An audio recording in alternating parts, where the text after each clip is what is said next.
Ukraine के राष्ट्रपति ने दी चेतावनी। जेलेंस्की ने कहा रूसी परमाणु हमले के लिए तैयार रहे दुनिया, एंटी रेडिएशन दवा जमा करना शुरू करें।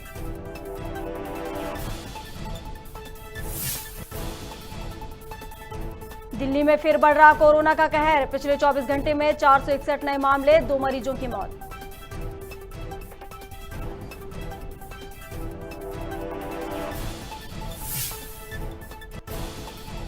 मंदसौर पुलिस ने किया हत्या का खुलासा। 3 आरोपियों को किया गिरफ्तार। आरोपियों ने हिमांशु बैरागी पर चाकू से हमला कर की थी हत्या।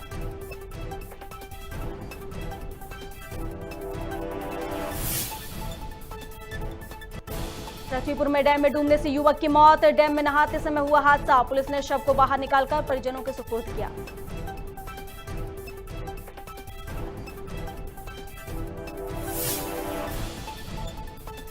और इस सतना के कोठी स्थित तालाब में डूबने से युवक की हो गई मौत। मेड़ में पैर फिसलने से हुआ हादसा। पुलिस ने शव को किया निकाला बाहर।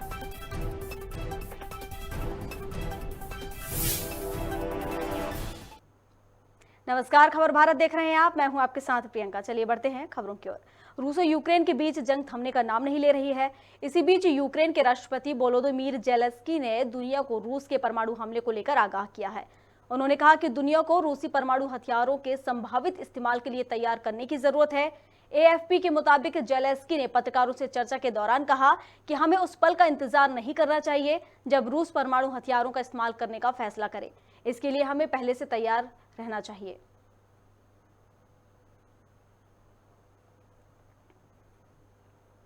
चलिए अगली खबर की बात कर लेते हैं, जहां दिल्ली में एक बार फिर कोरोना पैर पसारने लगा है। जहां 24 घंटे में कोरोना के 461 नए मामले सामने आए हैं और पिछले 48 घंटे की अगर बात करें तो यह सबसे अधिक मामले हैं। आपको बता दें कि इससे पहले 27 फरवरी को 484 मामले दर्ज हुए थे। राजधानी में पॉजिटिविटी रेट बढ़कर 5.33% पहुंच गया है। वहीं पिछले 24 घंटों की अगर बात करें तो कोरोना से 2 मरीजों की मौत हो चुकी है।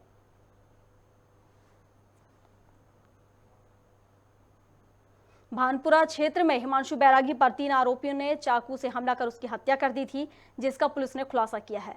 दरअसल विनय और हिमांशु में किसी बात को लेकर विवाद हो गया था और विवाद इतना बढ़ गया कि विनय ने हिमांशु की हत्या कर दी। वहीं पुलिस ने बताया कि कुछ लड़कों ने इंस्टाग्राम पर एक ग्रुप बना रखा है और इस ग्रुप के जरिए इस प्रकार की घटना को अंजाम देते हैं। वहीं कहा कि 3 आरोपियों को गिरफ्तार कर लिया गया है और कई धाराओं में मामला दर्ज कर उन्हें रिमांड पर भेज दिया गया है।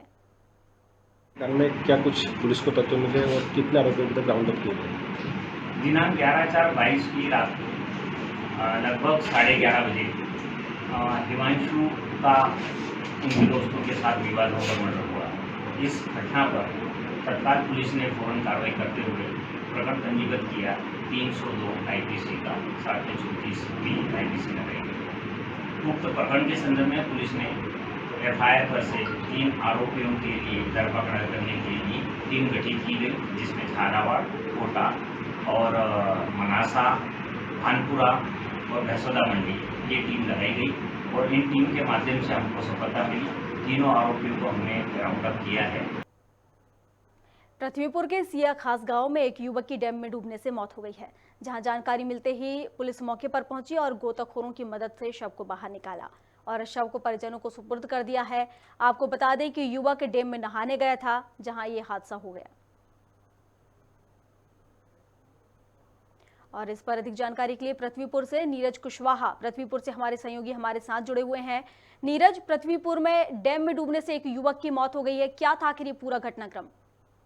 जी मैं बता दूं, पृथ्वीपुर के सिया गांव का मामला है, जहां वो बैग लेके लिए सिया गांव पहुंचा था। वो रात को और सवेरे अपने जीजा के साथ एक गांव के एक साथी के साथ डैम पे नहाने के लिए जाते हैं, जहाँ पे और जीजा के और उसके नहाने लगे और फिर वो ऊपर से छलांग लगाता है। गहरे पानी में जाने से उसकी डूबने से मौत होती है।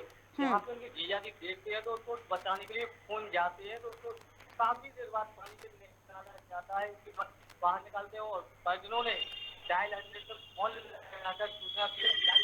पहुंची और इस मौके पहुंचे वहाँ पे जो आरक्षक ने अपनी डायल 100 की मदद से सामुदायिक स्वास्थ्य केंद्र पृथ्वीपुर लाया, जहाँ डॉक्टरों ने उसको मृत घोषित कर दिया। जी मैम।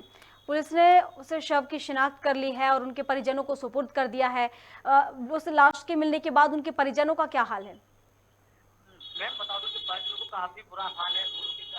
जिसका एक लड़का था वो पानी में डूब के खत्म होगा कि हालत नाजुक है।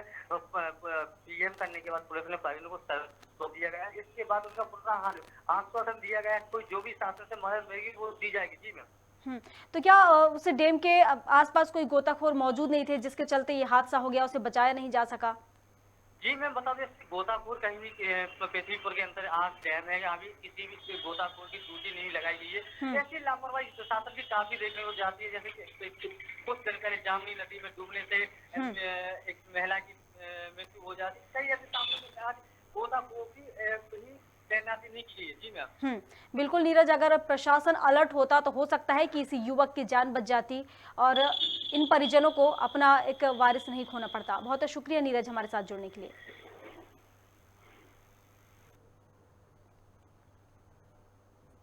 चलिए अगली खबर की ओर बढ़ते हैं, जहां सतना के कोठी स्थित तालाब में डूबने से एक युवक की मौत हो गई है। जहां मौके पर पहुंची पुलिस ने कड़ी मशक्कत के बाद शव को बाहर निकाला और उसकी शिनाख्त की है। वहीं मृतक की पहचान कर अकल्प द्विवेदी निवासी के रूप में हुई है। आपको बता दें कि दो युवक शौच के दौरान तालाब गए थे और जहां मेड़ में पैर उनका फिसल गया, जिसके चलते युवक तालाब में जा गिरे और वहां डूबने से उनकी मौत हो गई है।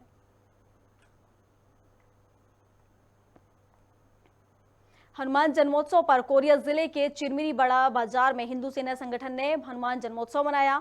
जहां भगवान किसान मोर्चा ने प्रदेश अध्यक्ष जहां भाजपा किसान मोर्चा के प्रदेश अध्यक्ष श्याम बिहारी जायसवाल ने हनुमान की प्रतिमा पर माल्यार्पण कर पूजा अर्चना की, साथ ही भक्तों को मिठाई भी खिलाई।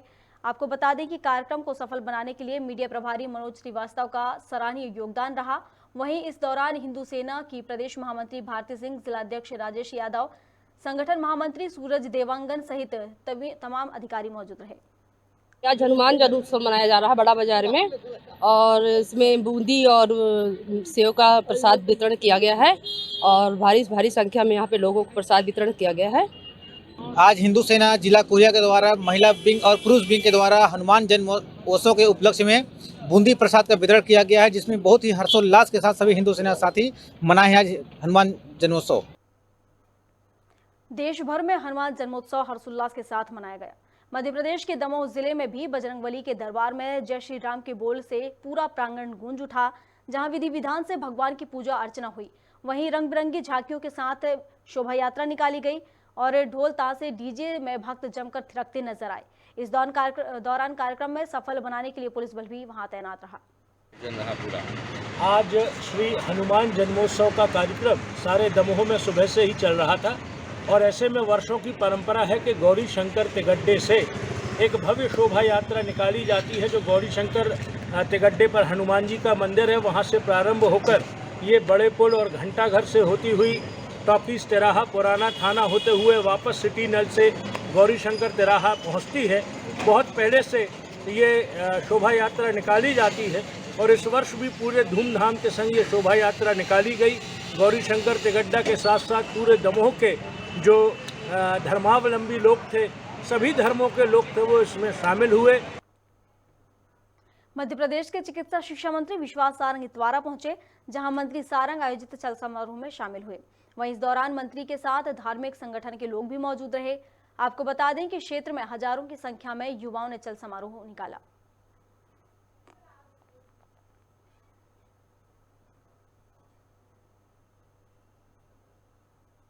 भोपाल के संत हिरदाराम नगर में 51 फीट की बजरंगबली की प्रतिमा के साथ चल समारोह निकाला गया, जिसमें नगर के वरिष्ठ समाज सेवी और गणमान्य नागरिक मौजूद रहे, जहां लोगों ने गदा अर्पण कर देश में समस्त प्राणी के स्वस्थ रहने की प्रार्थना की।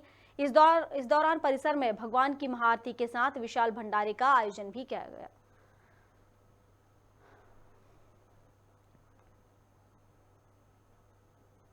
हनुमान जन्मोत्सव पर अनूपपुर के जमुना कोतमा स्थित शीतला मंदिर में विराजमान पंचमुखी हनुमान जी की पूजा अर्चना के बाद शोभा यात्रा निकाली गई, जहां भक्तों में भारी उत्साह देखने को मिला। वहीं उपभोक्ता संरक्षण विभाग मंत्री विसाहुलाल सिंह ने सभी को शुभकामनाएं देते हुए यात्रा को सफल बनाने में सराहनीय योगदान दिया। इस दौरान शहडोल के सांसद हिमादी सिंह, भाजपा जिलाध्यक्ष ब्रजेश गौतम, जनप्रतिनिधि, व्यापारी, युवा, महिला मंडली समेत सभी भक्तगण शामिल हुए। साथ ही यात्रा में सुरक्षा व्यवस्था को लेकर भारी संख्या में पुलिस बल भी तैनात रहा।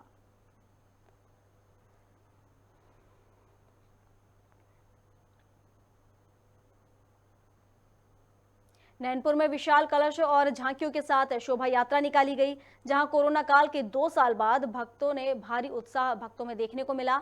जहां राधा कृष्ण शिव पार्वती सेना की अटखेलियां नजर आई और वहीं भक्त बैंड डीजे की धुन पर थिरकते नजर आए।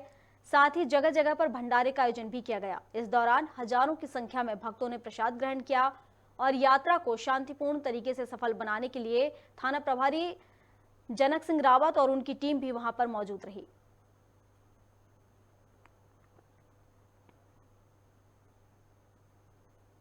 देश की राजधानी दिल्ली के जहांगीरपुरी में 16 अप्रैल की शाम पत्थरबाजी, हिंसा और आगजनी की खबरें सामने आई। हनुमान जयंती के दिन निकली शोभा यात्रा पर कथित तौर पर पत्थरबाजी हुई, जिसके बाद 2 समुदाय के बीच जमकर हिंसा हो गई। दरअसल दिल्ली के जहांगीरपुरी में हनुमान जन्मोत्सव मनाया जा रहा था और इस अवसर पर शोभा यात्रा निकाली जा रही थी, लेकिन अचानक सड़क पर सैकड़ों लोग आ गए और पथराव शुरू कर दिया।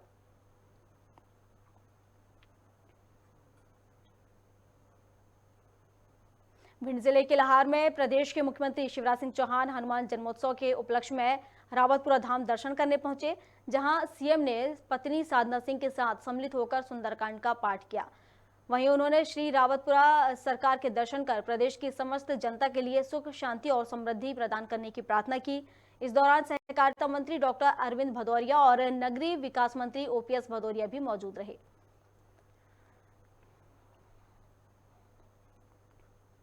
आम आदमी पार्टी के प्रदेश अध्यक्ष कोमल हुपेंडी ने प्रदेश कार्यालय में पत्रकार वार्ता आयोजित की। कोमल हुपेंडी ने बताया कि छत्तीसगढ़ के माटीपुत्र सांसद डॉक्टर संदीप पाठक 18 अप्रैल को सुबह 8 बजे दिल्ली से रायपुर एयरपोर्ट पहुंचेंगे, जहां कार्यकर्ता उनका स्वागत करेंगे। उन्होंने बताया कि डॉक्टर संदीप पाठक प्रदेश चुनाव प्रभारी गोपाल राय और प्रदेश प्रभारी संजीव झा के साथ संयुक्त प्रेस वार्ता को संबोधित करेंगे। चूँकि प्रथम आगमन हो रहा है तो उनका स्वागत प्रदेश की जनता भी चाह रही है और इस वजह से स्वागत रैली की जा रही है। और आम आदमी पार्टी आगामी 2023 के विधानसभा चुनाव को बहुत मजबूती से लड़ रही है। उसकी रणनीतियाँ बनाई जाएगी और उसके संबंध में हमारे पदाधिकारियों को प्रशिक्षण दिया जाएगा। ये हमारा उद्देश्य है, क्योंकि आज प्रदेश की जनता दिल्ली और पंजाब में आम आदमी पार्टी की ऐतिहासिक जीत के बाद प्रदेश की जनता भी चाहती है कि छत्तीसगढ़ में एक ईमानदार सरकार बने, साफ नीयत की सरकार बने, जिस तरह से दिल्ली में अरविंद केजरीवाल जी और पंजाब में भगवंत मान जी के नेतृत्व में सरकारें चल रही हैं। करेली का एक वीडियो सोशल मीडिया पर जमकर वायरल हो रहा है, जिसमें थाना प्रभारी अखिलेश मिश्रा और उनकी टीम गांव में लगी भीषण आग बुझाते नजर आ रहे हैं। वीडियो को लेकर हमारी टीम इसका सच जानने करेली थाना प्रभारी के पास पहुंची और उनसे बात की, तो उन्होंने कहा कि यह वीडियो करेली थाना अंतर्गत आने वाले धमेटा गांव का है, जहां आग लग गई थी और आग ने इतना विकराल रूप ले लिया कि इस आग की चपेट में 3 घर जलकर खाक हो गए, जिसके बाद वह अपनी टीम के साथ मिट्टी और झाड़ियों से आग बुझाने में जुट गए। वहीं कुछ देर के बाद फायर ब्रिगेड की टीम भी मौके पर पहुंच गई, जिसके बाद आग पर काबू पाया गया। कल की घटना है वो, कल धामेटा गांव में आग लग गई थी। उसमें 3 मकान तो पूरी तरह जल गए थे और आग जो है उन जंगल से गांव लगा हुआ है। आग तेजी से जंगल की तरफ फैल रही थी और कई ऐसे स्थान थे जहां पर फायर ब्रिगेड का पहुंचना संभव ही नहीं था और आग चूंकि सूखी घास थी और बहुत तेजी से फैल रही थी उस आग को फिर मैनुअली बुझाने के अलावा कोई दूसरा रास्ता नहीं था। फिर हमारे पास जितने जवान थे हम सब ने मिलकर कोशिश की अपनी तरफ से जितनी देर हो सकती थी। फिर वो जो जहाँ फायर ब्रिगेड नहीं जा सकता था उधर तो हाथ से बुझाई आग और जहाँ फायर ब्रिगेड जा सकता था फिर उधर फायर ब्रिगेड की मदद से आग बुझाई गई। करीब 2-2.5 घंटे की मशक्कत के बाद फिर आग पे काबू पा लिया गया था। सीतापुर के सहयोग फाउंडेशन ने हनुमान जयंती के अवसर पर देवगढ़ के सुदूर पहाड़ी पर निवास करने वाले कोरबा जनजाति के साथ हनुमान जन्मोत्सव मनाया और भंडारे का आयोजन भी किया। साथ ही कार्यक्रम में आए लोगों को वस्त्र देकर उन्हें सम्मानित किया। वहीं शिक्षा का महत्व बताया और आगे बढ़ने के लिए लोगों को प्रेरित भी किया। इस सहयोग फाउंडेशन की ओर से किया गया। यहाँ के विशेष जनजाति जो है तो एकदम बढ़ चढ़ कर रुचि लिए, जो कि आशा से अधिक संख्या में उपस्थित हुए। नशा मुक्ति, शिक्षा के संबंध में, जागरूकता के संबंध में शिक्षा दी गई। आज प्रभु श्री हनुमान जी का जन्मोत्सव है और इस अवसर पर हम लोगों ने अपने विशेष पिछड़ी जनजाति पहाड़ी कोरवा भाइयों के साथ यह उत्सव को मनाने का निर्णय लिया था। इनके साथ हम लोगों ने मतलब सामूहिक हनुमान चालीसा पाठ और सामूहिक आरती का आयोजन किया यहाँ पे, जिसमें हमारे क्षेत्र के पटेर पानी क्षेत्र के सभी पहाड़ी कोरवा भाई और उरांव जनजाति, कंवर जनजाति के लोग बढ़ चढ़कर इसमें हिस्सा लिए। रायपुर के मालवी रोड और बैजनाथ पारा में फुटकर व्यापारी संघ द्वारा 17 सालों से रोजा अफ्तारी का प्रोग्राम रखा जा रहा है, जिसमें हजारों की तादाद में रोजेदारों ने मुस्लिम हॉल में रोजा इफ्तार किया। इस मौके पर हजरत इमाम ने जामा मस्जिद में मगरिब की नमाज अदा कराई और देश में अमन चैन के लिए दुआ की। हमारा रोज़ा इफ्तारी का प्रोग्राम मालवी रोड बैजनाथ पारा फुटकर व्यापारी संघ की तरफ से था। माशाल्लाह अल्लाह के करम से बहुत अच्छा प्रोग्राम रहा और ये हमारी मालवी रोड और बैजनाथ पारा के जो व्यापारी संघ के भाई हैं हमारे, हम लोग हर हफ्ते साल भर इसमें जुड़े रहते हैं और सब इकट्ठा होकर एक साल में प्रोग्राम अपन करते हैं। ये साप्ताहिक होता है पैसा कलेक्शन, उसी से हम ये प्रोग्राम को बहुत बड़े पैमाने पे करते हैं। अल्लाह ताला का करम है कि इसलिए हमारा ये कार्यक्रम होता है और इसलिए पूरा अमन चैन की दुआ हम चाहते हैं। बशर्ते अल्लाह का एहसान है, किसी ज़माने में हम लोग रूखा सूखा दाल चावल और फल फ्रूट का इफ्तारी करवाते थे, उसके बाद कमेटी तरक्की करते गया और आज अल्लाह का एहसान है कि बहुत अच्छा प्रोग्राम होता है और दूर दूर से लोग आते हैं। आज 17 साल के आसपास ये प्रोग्राम होते हो गया। पहले मालवी रोड में होता था, उसके बाद जवाहर बाज़ार पार्किंग में, उसके बाद अब करीब 12-13 साल से मुस्लिम हॉल में हो। खबर भारत में खबरों का सिलसिला लगातार जारी है। अधिक अपडेट्स के लिए आप बने रहिए हमारे साथ और देखते रहिए खबर भारत। नमस्कार।